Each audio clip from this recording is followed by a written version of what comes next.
Video. তো আজকে বড় কথা হচ্ছে, আজকে আমার বাইকটা নিয়ে এসেছি, কারণ বাবার বাইকটা প্রথমে নিয়েছিলাম। আর গাইজ নিয়ে কি বলবো, কপাল খারাপ। ওটা চালিয়েছি, ব্রেক মারতে গিয়ে যে পায়ে যে পাতানে থেকে পাতানেটা অটোমেটিক ভেঙে গেলো। এই বলার মতো কিছু নেই, কপাল যদি খারাপ হয় চারিদিক থেকে খারাপ হয়। আমারটা নিয়ে এসেছি। আর এটা ভাই আপডেট সমস্যা হচ্ছে, আপডেট ফিক্স করতে হবে। আপডেটে মানে আপডেট চেয়েছে বাইকে, আর বাইক আপডেট করতে হবে। বাইকে আপডেট করিনি বলে অনেক রকমের সমস্যা দেখা যাচ্ছে।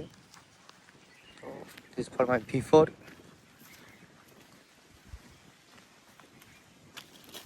তো এই সমস্যা হচ্ছে কুইক শিফটারের, তাই যখন চালু করছে ট্র্যাকশন কন্ট্রোল অফ আর অন দেখাচ্ছে।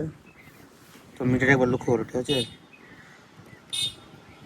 ট্র্যাকশন কন্ট্রোল যেটা দেখাচ্ছে পড়ে আছে বলে টিপটিপ করছে মিটারে। তো অন অন দেখাচ্ছে, যখন চলতে অবস্থা থাকে তখন অফ হয়ে যায়। তাই এটাই প্রবলেম এটার আর কি। আর পিছন দিয়ে গাইজ খুলে গাইজ একটা লুকটাই অন্যরকম লাগছে।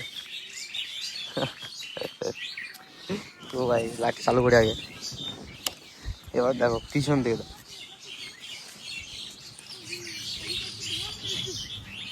পিছন থেকে ভালো লাগছে।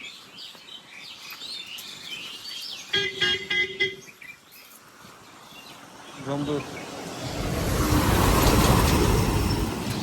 এরকম জমদূত থাকলে না না। এ ভাই লুকটা দেখো একবার, সেরা লুক। এখন আসছে রা, আর একটু পরে আসবে, একটু পরে আসবে। তো ভাই চলো বাড়ি যাই, চলে এসেছি, জন্য দাঁড়িয়েছিলাম। চলো চলে এসছো, আরে আরে চলো গিয়ে দেখা হচ্ছে, টাটা বাই বাই।